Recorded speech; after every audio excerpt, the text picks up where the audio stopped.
Hello, welcome back to the Brendan O'Neill Show with me, Brendan O'Neill, and my special guest this week, Christopher Caldwell. Christopher, welcome to the show. Thanks, Brendan. Good to be here. It's great to have you back on. There is a lot of stuff I want to ask you about public life, political life, America, Europe. In your capacity as a writer for the Claremont Review of Books, First Things, the Wall Street Journal, The Spectator, too many other publications to mention, you've always got interesting things to say on all those questions. But I really want to kick off, I guess, with a pretty basic question, which I'm always keen to ask American folk, which is what the hell is going on in American politics right now? To us outsiders, it looks like it's a bit of a mess. It looks like the next presidential election will be a rerun of the last one, two old duffers battling out for the White House. And it seems that one of them is so unstable, he's not even fit to stand trial for secreting away top secret documents. And the other one is still a bit of a loudmouth and has got loads of trials and accusations stacking up against him.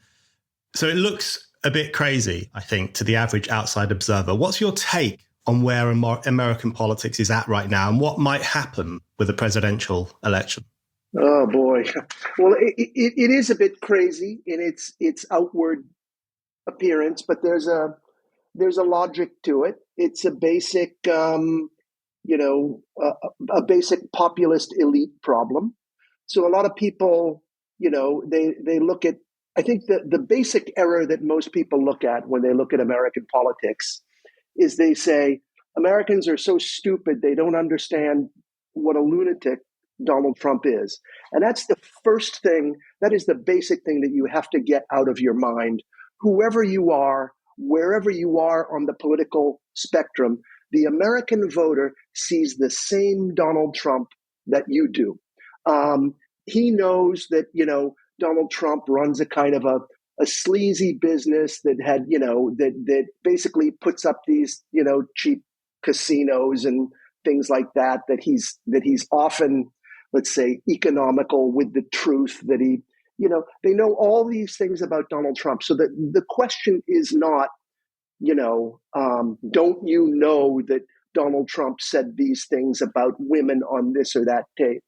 The question is, how bad does the situation in the United States have to be that Americans would choose to vote for Donald Trump? From that lens, I'd say that we have a basic populist elitist problem of the kind that will be familiar, from the Brexit argument, from Italian politics in the times of the Five Star Movement, from the farmers' movement on the streets of Europe today. It's that same kind of thing. The United States is, the United States, possibly with the exception of Britain, was the first country to go down this route of deindustrialization, financialization, sort of the shift of the focus of politics into cultural issues, and so we have a rather advanced discussion of that. Okay, and we can just start from there. That's a very good starting point, and what you said really echoed what I've heard when I speak to, well-meaning liberals here in the UK or people on the left. They will often say about Americans and Trump what you've just summarized there. They will say, how stupid can the average American be to go for someone like Trump? Don't they know what an awful person he is? Don't they know that he used the P word and he's very abrasive and he eats cheeseburgers and he has lots of dodgy business deals? That's what they will say. And I always want to shake them by the scruff of the neck and say, listen, that's the point. The fact that they are still willing to plumb for someone like that tells us a bigger story about America. But I wonder, do you think it's possible that the crusade against Trump by some sections of the elite, which has now taken the form of numerous legal trials and accusations. Now, some of them, I'm sure, have good grounding, but it does seem to the average observer that they're stacking up in a fairly vindictive way, and that there might be a bit of a political crusade behind some of this lawfare against Donald Trump.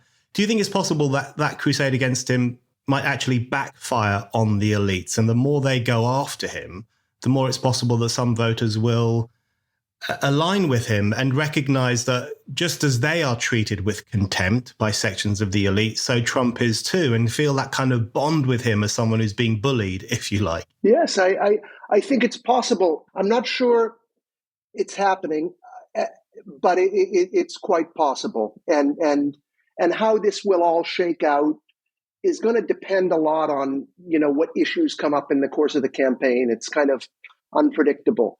But I think that in terms of presenting these prosecutions as a simple exercise in ensuring good government, Trump's opponents are not doing very well right now. I mean, there are basically four different tracks that they're following. As your listeners will know, there's the accusation that he tried to, let's say, subvert the Georgia election by calling election officials. There's the accusation that he stole or he took possession of top secret papers at his house. There's the accusation that he fomented a riot or an insurrection, as it's sometimes called, on January 6th, as the votes were being counted for president, and that goes in several directions, from trying to prosecute him to keeping him off the ballot. And finally, there's this case which seemed to come to a head a couple of weeks ago with a verdict about whether he misvalued his properties in New York for the sake of getting a loan. Now, I don't want to go into all of these, although I'll go into any of them you like. But I would just, I'd say I think that one of the weakest ones is the one that was just decided in New York. And that's very symptomatic of the problem that you describe, because Trump, having already been fined $83 million for having disparaged a woman who brought a rape accusation against him that has never been proved in court. The woman is 80, by the way, the woman who brought this accusation against him. Having already been fined $83 million, he was now fined close to $500 million for a financial violation. Now, the particular violation on which he was fined was misvaluing his real estate holdings, and particularly his apartment, for the sake of getting a loan from Deutsche Bank at a better rate, which he later paid back. The loan is all paid off, so Deutsche Bank did not suffer. So there are a lot of problems with this case. One is that there's no damaged person. There's no person bringing the case against him. It's just the state of New York bringing the case against him. The other is the nature of the accusation, because this happened about 20 years ago. Any American who was alive 20 years ago can remember the climate of, let's say, of money lending and borrowing just on the eve of the 2008 crash, when banks would come to you and say, we'd like to give you a credit card. Tell us how much you earn, and we promise you we won't check it. That was the climate then. What Trump did was he apparently doubled, I believe, the square footage of one of his apartments. That's what he's being accused of. He has been fined close to $500 million. And that's the third thing. To put this in perspective, okay, this week, it might be coming down today, but the European Commission is fining Apple for keeping Spotify out of the European music market. This is over the course of several years. So this is this is a market. We're talking about 500 million people. We're talking about the richest trading bloc in the world. And the fine for that is about $500 million. That is, it's the same fine that Donald Trump is being assessed for for misrepresenting the number of square feet in his apartment. So there's something a little bit, I think that people feel there's something a little bit off about it. Absolutely. And the way you've described it there is very well put. And no wonder people feel there's something off about this. You said I could ask you about any of the cases that I wanted to. So I do want to ask you about one of them, in addition to the one you've just talked about, which is the removal or the attempted removals of Trump from certain primary ballot papers. There have been efforts to have him struck off under the 14th Amendment because of his alleged incitement of an insurrection in the Capitol. To me, that looks like a particularly egregious act against Trump by an elite that might actually now be overplaying its hand. Because my view is that if you are, physically trying to prevent people from voting for a representative that they want to vote for, then that is a direct interference in the democratic process. So what have Americans made and what have you made of those attempts to actually remove him from the ballot paper on the basis of the 6th of January events? Yeah, well, I think that Trump's supporters take it the same way you do, as a trespass against democracy. But it's worth noting that Trump's opponents, while I'm sure some of them are cynical, many of them are really sincere in considering Trump a criminal. And in an interesting thing for instance, about the January 6th case, which is one of these cases that was most misplayed, I think, because the Justice Department sort of devoted a ton of resources to prosecuting these small fry. I mean, the idea was that there was going to be a big conspiracy trial about January 6th. It was going to culminate in Donald Trump. But bizarrely, they've prosecuted 1,000 people, holding them in solitary confinement. Some of them were just people who were out, marching for the day. None of them were armed, and some of them are doing serious jail time.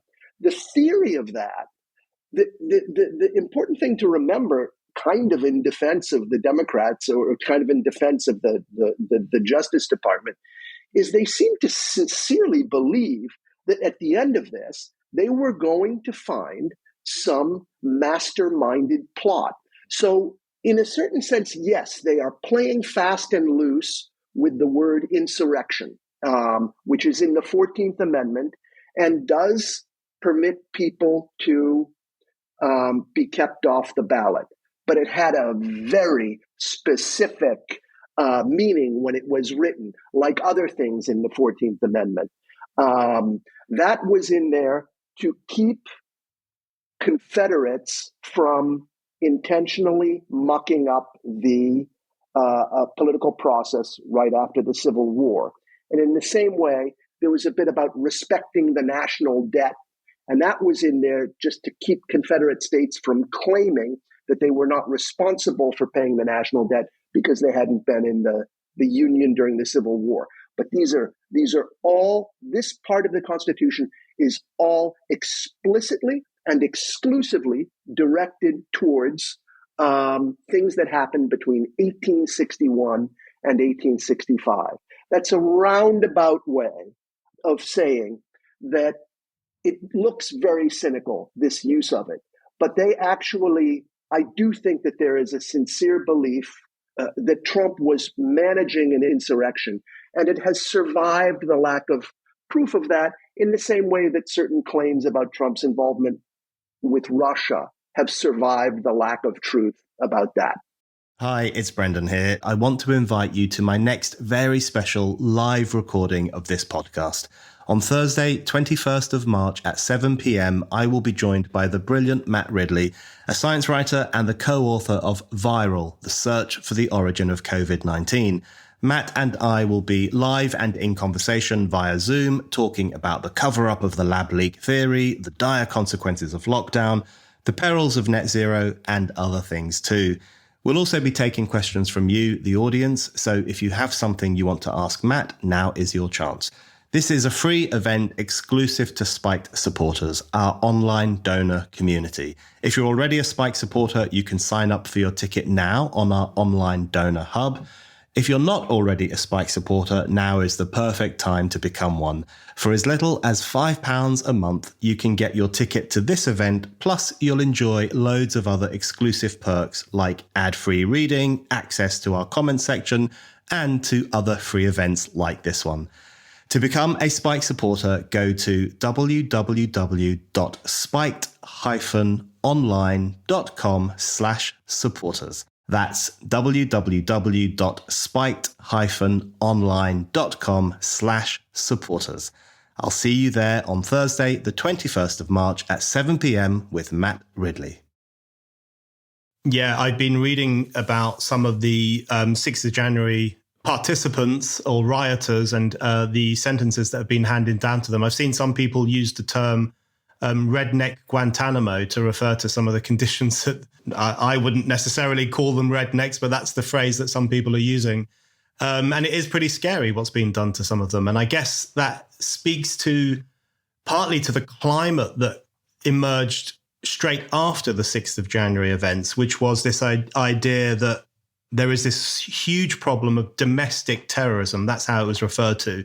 And this idea, I guess, amongst sections of the elite that there are significant sections of American society who are semi-fascists, to use one of Biden's phrases, or, you know, the basket of deplorables, of course, to hark back to Hillary Clinton's old phrase. Or if we want to go back even further, Barack Obama's claim that there are sections of American society that cling to their guns and their Bibles and who are untrusting of foreigners or outsiders.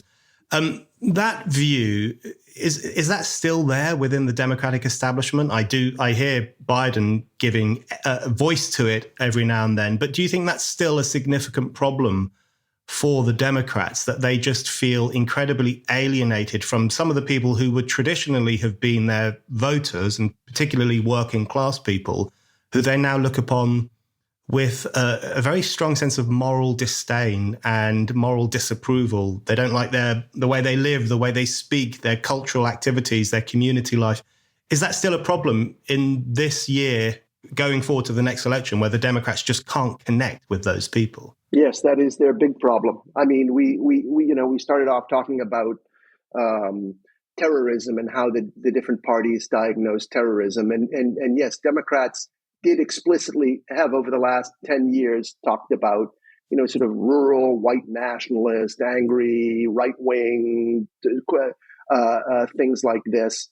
You know, it's worth remembering a lot of the let's say the tools that the government has permitted itself to use against terrorism, to sort of like classify people as terrorists and then say, well, now we don't have to live up to the same sort of like level of government responsibility when we go after these guys.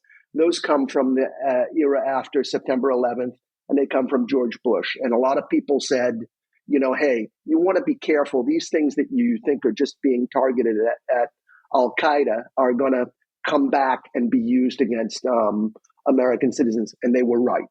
And it's really worth remembering that. And it was an opening for the Patriot Act that George W. Bush passed, was an opening for people to say, well, all right, we don't like these. Democrats were never great enthusiasts of this sort of like anti-civil liberties view anyway. But they said, if the government's going to have these tools, let's make sure they're used against everybody. Okay, so that's one problem. It's a real problem.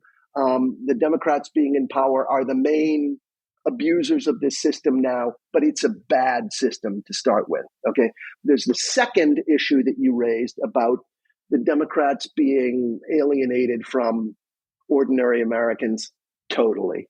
I mean, look, both the parties presided over this dismantling of the industrial economy, and we're still finding out just what a mistake that was in many ways.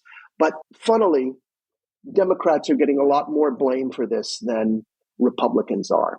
Why is that? Well, one reason is that the Democrats are the party of the universities, and they've come to represent a cultural elite. And so there's a there's a snobbiness to their electorate that does not go unremarked by the working class. But I think that a lot of it is also that the Republicans used to be the party of capitalism. They went out and they stood on the hustings and they said, we want ruthless competition.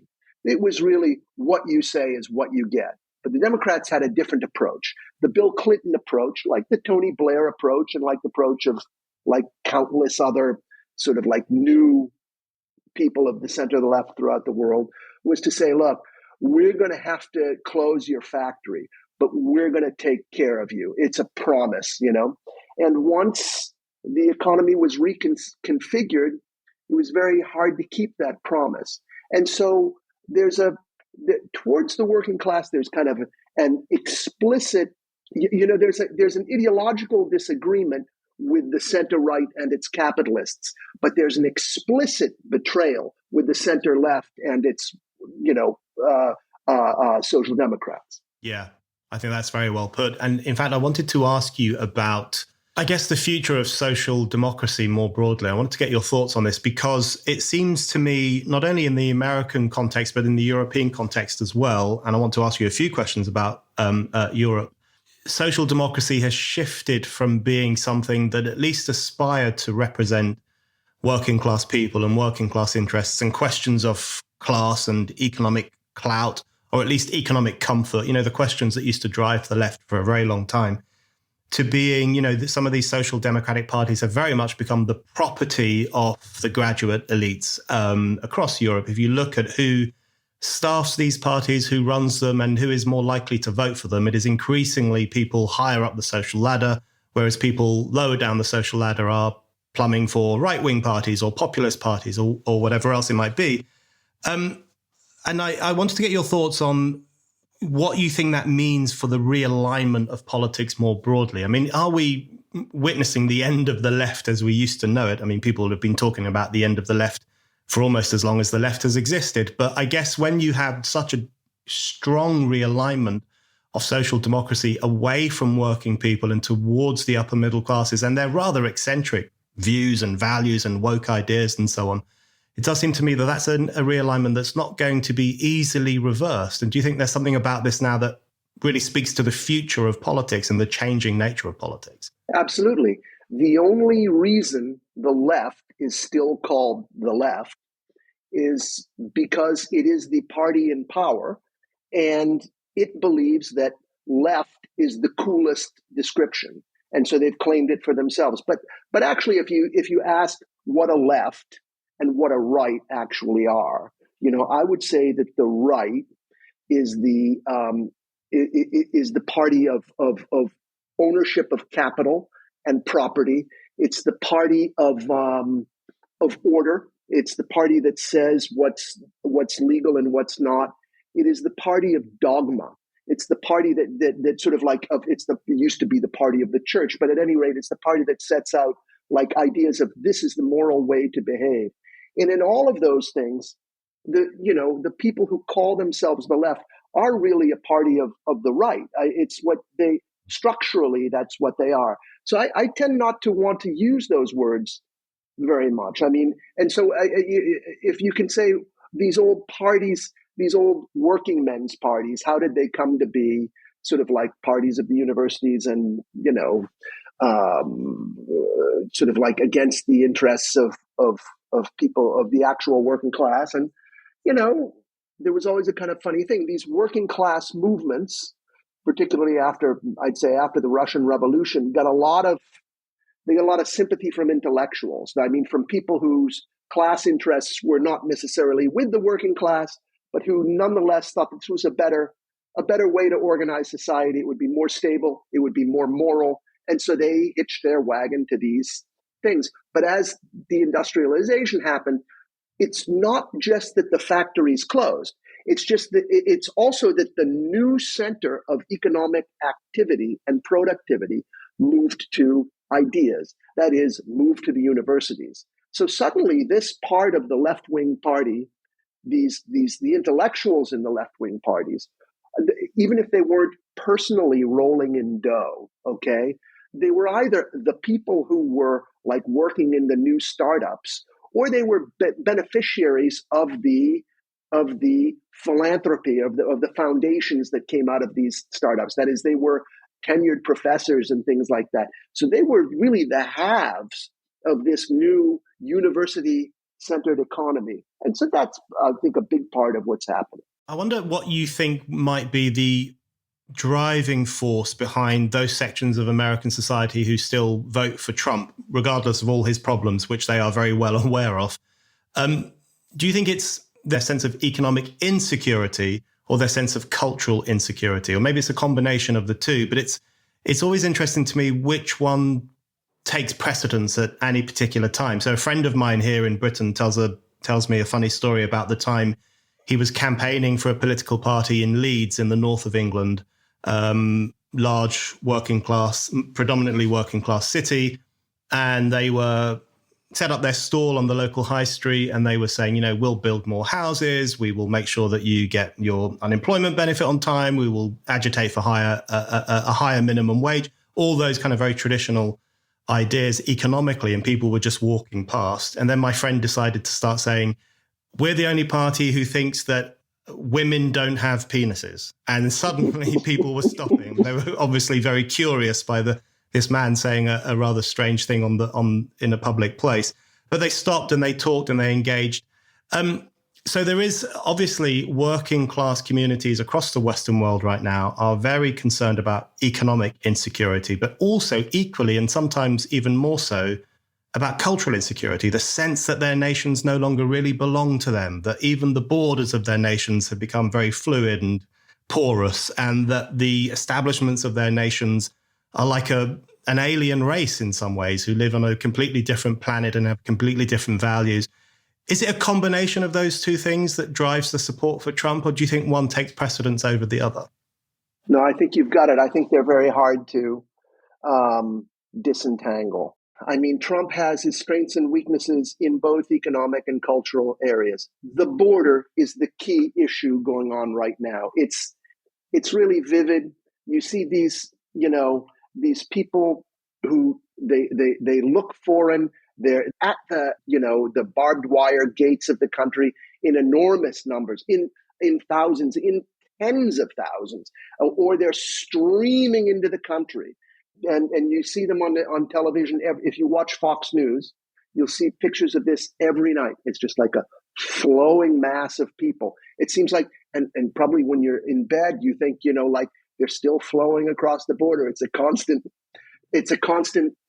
flow, and everyone in Washington has pretended not to do anything about that.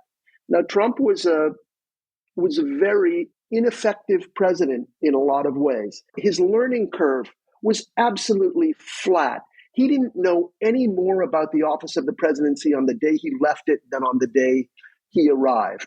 But he did have certain intuitions, and he did shut down the border bureaucratically with all the tools he had at his disposal. And he was thwarted in some of them. I mean, he used serious tools. He tried to ban migrants from a handful of Muslim countries that he considered, liable to produce terrorists. So he was really working on this issue of people pouring across the border.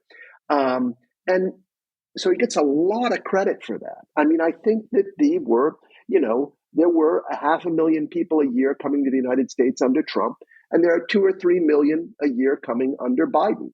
And that's a matter of policy. That's the result of executive orders issued by Biden on his first day in office to great fanfare. Okay, so Trump benefits from that.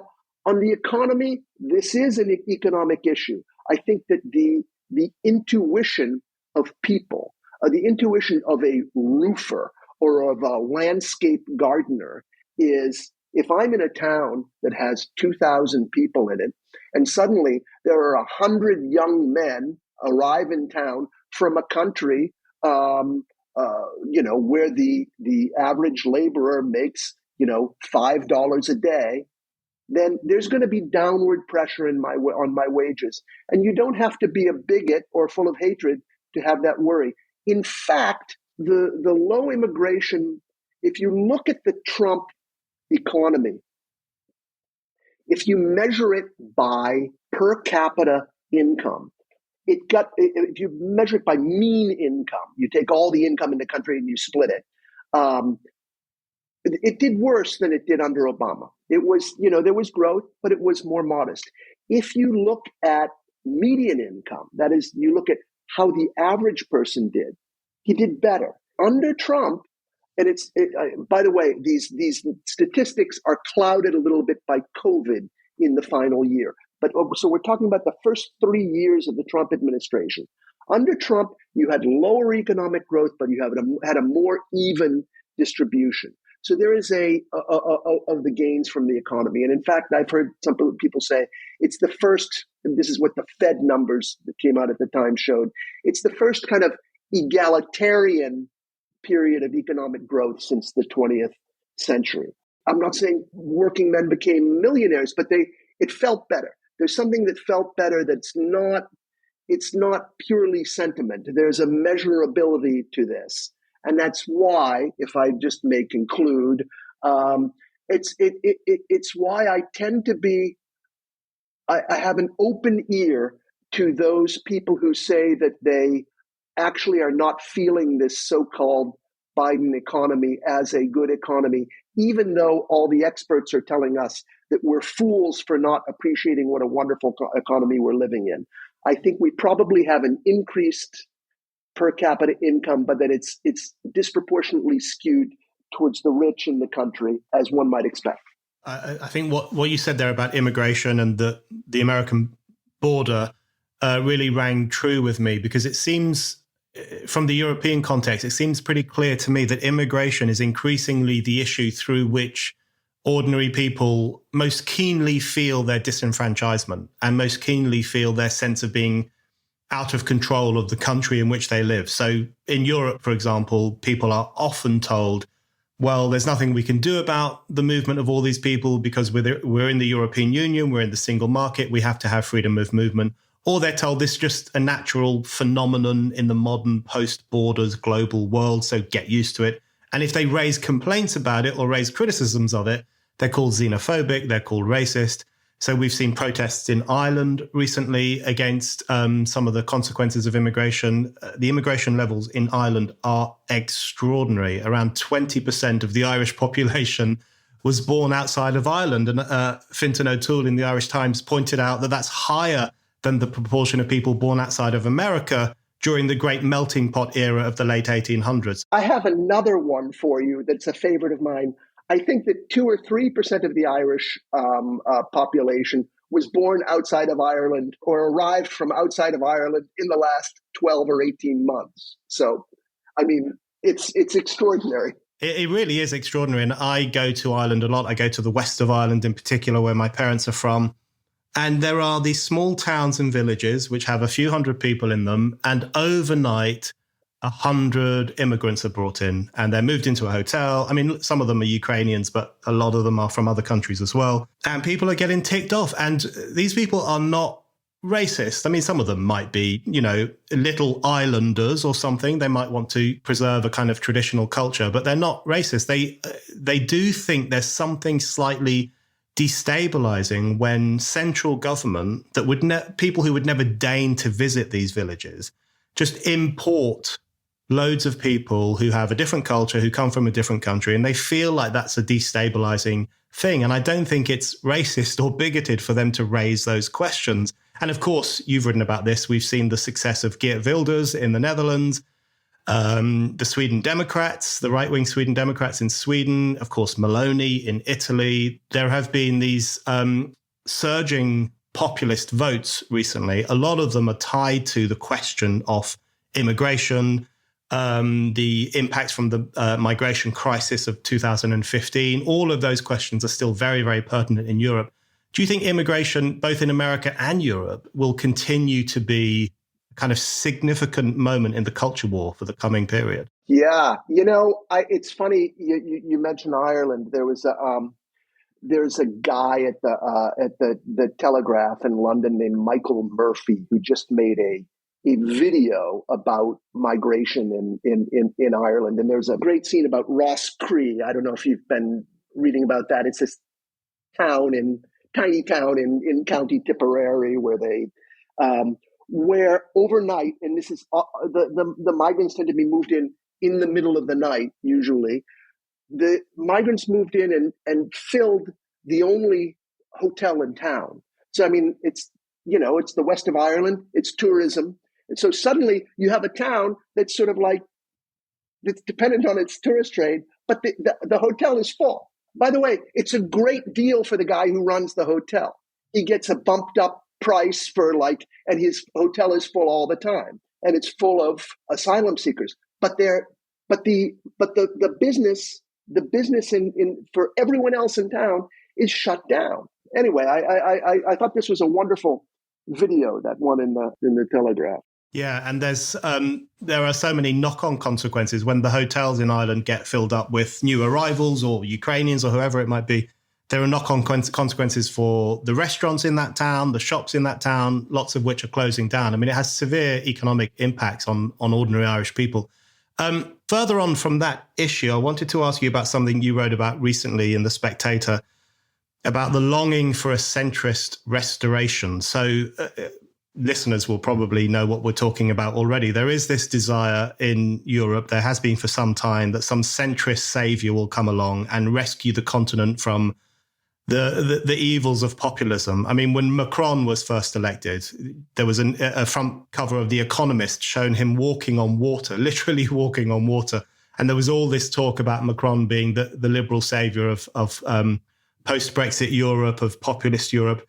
Donald Tusk has been returned to power in Poland, and that excited people again. There is this desire that centrism and normality, or what they see as normal political life, what the elite see as normal political life, there is this desire that it will be restored at some point.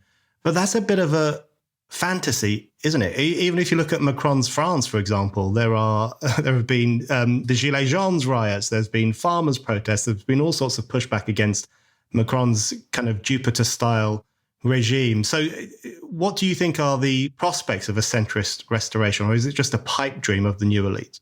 I think whatever the elite rules, it will be called centrist. So, I mean, the people, to take your friend up in Leeds talking about, anatomy, about gender and anatomy, the transgender project is a project of the so-called centrists, but most people in the wider society would not consider a centrist understanding of the world, right? But I would say, there is no center. There is no real sense that you have the forces of capital on the right and the forces of labor on the left, and reasonable people in the middle trying to mediate between the two. That sort of center doesn't exist anymore. What you have is a very oligarchic economy. You have a very large number of people, maybe 20% of the population, who are connected to it, and you have the rest of the population that is disconnected. And there's no center really there. I mean, the center of the cultural understanding of society is somewhere in that 20% of the elite. The center of the real concerns of the people is somewhere in that 80%, but they're not in the same place. So what you tend to get is representatives of that 20% who can pull together, for various reasons, a minority of that 80% block and call themselves the center. Tusk is a good example of that. But there are a couple of things going on that show that it's not really working like a regular center. And one is, Tusk is really ruling in a self-advertisedly authoritarian way. He is disciplining political dissent. He's put a couple of Law and Justice, that's the opposition to his government, a couple of dissenters under arrest. But the key thing is it's tied into the European Union too. And this is it's a complex thing, but the COVID rescue plan that the European Union laid out of about $1 trillion, Poland was on the hook for about 60 billion of that, which was withheld from Poland while Law and Justice was in power, and did tremendous damage to the Polish economy. It's now being released to Tusk just because he's Tusk. The justice reforms, which Law and Justice brought in, that were supposedly the reason for this, have not been undone. I mean, Poland's justice system is the same as it was. It's just that Tusk's party runs it. And so now the money is flowing from the European Union. And so yeah, you can call it centrist if you like, but it's not what we used to mean by centrist.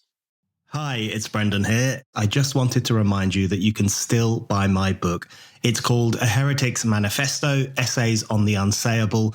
And I've really been blown away by the response to it from readers, reviewers, Spike supporters. People really like this book, and I think you're going to like it too. It covers all the insanities of our time, from climate change hysteria through to COVID authoritarianism, through to the trans ideology. And it basically makes the case for more freedom of speech, more debate, and more heretical thinking to challenge the conformism of our times. So what are you waiting for? Go to Amazon right now and order my book, A Heretic's Manifesto, Essays on the Unsayable. And now, on with the show. Yeah, I really agree with that. And I should always indicate that I'm kind of doing secret air quotes when I use the term centrist. I mean, you know, the best example for me, and this is something that you've touched on recently as well in a piece you wrote about Keir Starmer, the best example for me about, you know, the myth of centrism, or the myth of centrists as these moderate, normal, decent politicians in a sea of populism and insanity, is the fact that numerous of these so-called centrists tried to block the largest democratic vote in the history of the United Kingdom, which was the vote for Brexit. In 2016, we voted in our millions to leave the European Union, and these supposed centrists tried to prevent that from happening, literally to prevent it from being enacted, which would have been the most significant attack on democracy in modern European history, I would say. And Keir Starmer was at the forefront of that. And I remember having numerous media debates where I was saying, look, this doesn't look like moderate behavior to me. This looks like extremist behavior that will offend a great number of ordinary people out there, even including people who voted Remain, many of whom will also be offended by this attempt to stop a democratic vote. I wanted to get your views on Starmer, because you have written about him recently. You wrote that he still doesn't understand the Brexit moment, or the Brexit period, or Brexit Britain. And he's having lots of troubles right now. We in Britain, you guys have got possibly Biden versus Trump to look forward to. We've got Starmer versus Sunak, which I assure you is far worse. It's like one bank manager or another, you know, two shades of technocracy, really. What do you make of what's happening with the Labour Party here and with Keir Starmer? Do you think he could possibly get into power here by accident, pretty much because he's not the Tories and that's about it? Yes, I think that's the route. That's the route forward. And the only, that's what people have been saying for a while. I've heard all the discussion about, you know, whether it would help Sunak to pull the election forward or push it as far back as possible. It looks like he wants to push it as far back as possible, but that doesn't seem to be shifting anything in the polls. The only sort of dark cloud I can see for Starmer is that his party's getting really angry over the Middle East, and so the part of the party on, you know, that he purged on the purge of which his power rests is reviving. And so I think that Starmer has a lot more to fear within his party than he does from the Tories. Yeah, I think that's a very good observation. Okay, Christopher, I just want to bring it briefly back to the US before we wrap it up. It would be remiss of me not to ask you about the state of questions of civil rights and the race question in America. The last time I had you on the podcast, we were talking about your excellent book, The Age of Entitlement, America Since the 60s, which is a book in which you talk about some of the problems of the Civil Rights Act, not the civil rights movement or the civil rights idea or the idea of equality, but the Civil Rights Act in terms of the legal powers that it brought to bear on American society and how that proved to be quite problematic. So I did want to get your view on some of the developments that have happened in that part of politics. So firstly, there is the affirmative action question. And the Supreme Court last year took the decision that it was not good and not right and not legal and not proper for universities like Harvard and others to judge a candidate's fitness for entering university according to their race, to bring in the questions of race. And so that really called into question affirmative action, the ideals of affirmative action. And there was a huge uproar over this. There was a lot of discussion about how this was the death knell of black kids getting into universities, and it was the end of equality in America. What did you make of that decision and the discussion that it gave rise to? Do you think affirmative action is on its way out, or do you think it's still got legs in it? No, it certainly still has legs. And when the decision was handed down, I was very skeptical about it. If you remember, these were two cases that were brought by a foundation called Students for Fair Admissions. One was against the University of North Carolina, which is a state school. The other was against Harvard, which is a private school. And there's less of a distinction between the two than meets the eye, because actually private schools receive a ton of state funding. And basically, there was no changing of any rules in this. What the justices basically did was they noted certain unfairnesses. For example, that a black applicant to Harvard, who was in the 30th percentile of applicants, had a better chance of being admitted than an Asian applicant who was in the 90th percentile of applicants. One of the interesting novelties about these cases was that they didn't argue that affirmative action was racist against the white part of the population, which is still the majority in the country. They argued that it was unfair to Asians, who are still a small minority. And so it made a very powerful point that affirmative action does not actually neutrally protect minorities.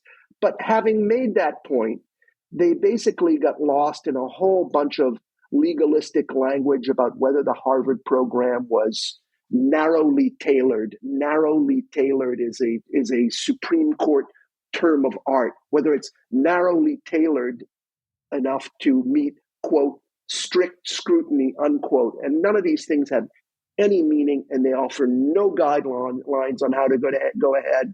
So it basically amounted to a message to Harvard. North Carolina did change its rules.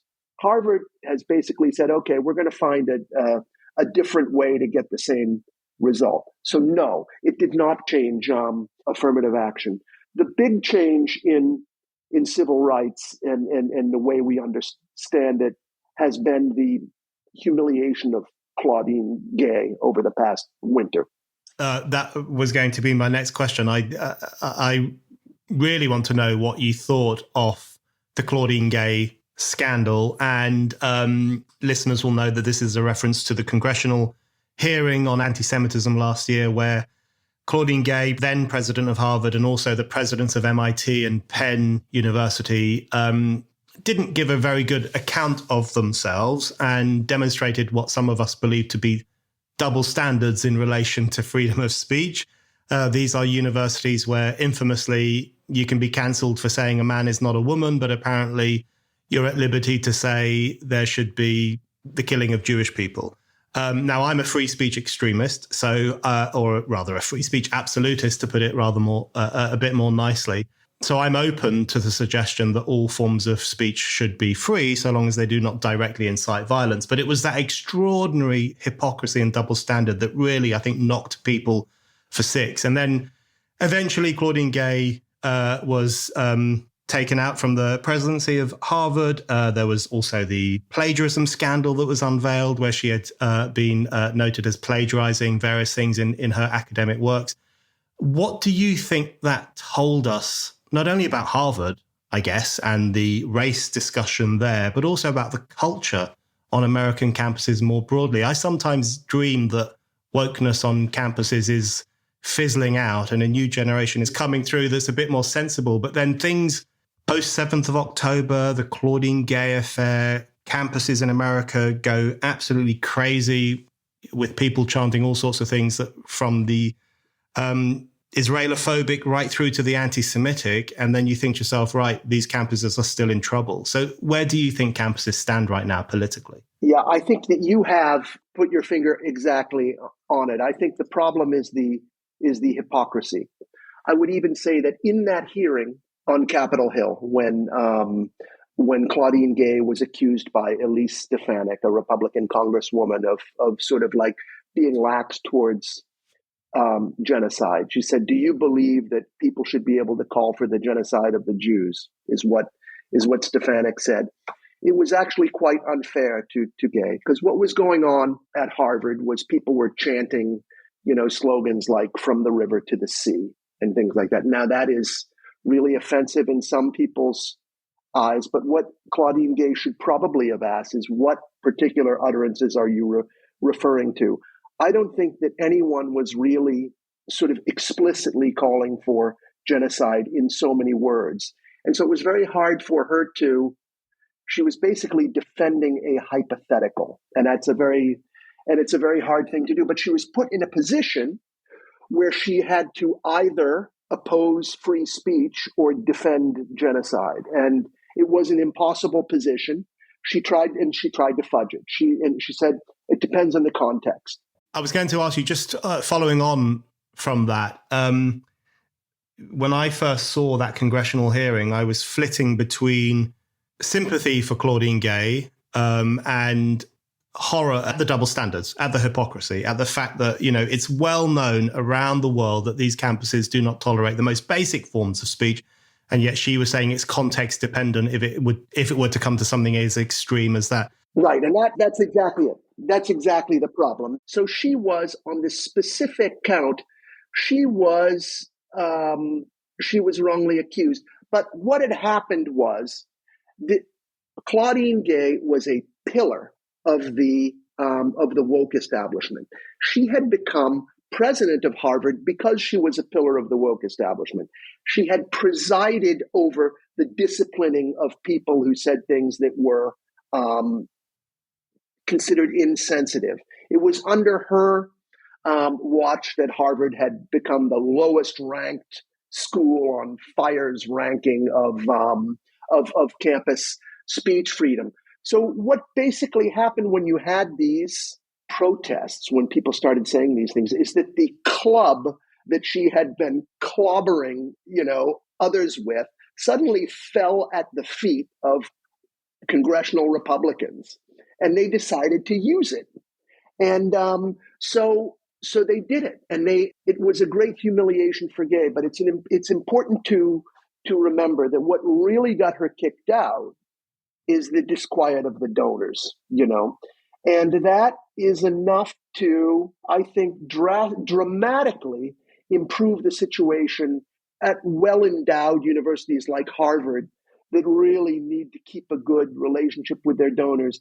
But most universities are not really like that. They will be slow to see their free speech climate improved in the same way. So I still believe that woke and all of the excesses that go along with it comes from the basically the enforcement powers that are in the Civil Rights Act. And so I think that universities are going to have less to fear from, in lawsuits before they can really permit a more open kind of speech climate. That's very well put. And brings me on to my final question for you, Christopher, which is about the future of the culture wars and where you think they might go next, which is hard to tell, unpredictable. They're quite volatile. But something you said there I found very interesting, which is that the club that people like Claudine Gay and many others had used to beat their opponents or silence their opponents or expel the unwoke from polite society or from academic society, it fell at the feet of right-leaning Republicans, and they picked it up and used it against their enemies. And I think that's a really good way of putting it, and a worrying insight, I think, into the possibility that some people who would consider themselves on the right side of the culture war, the moral side of the culture war, are sometimes just as inclined to use the tactics of the other side of the culture war when it comes to silencing their opponents or pushing them out or demonizing them and so on. So that for me was a worrying sign, and probably more worrying in the long run, even than Claudine Gay's inability to make a good case for herself and for freedom of speech.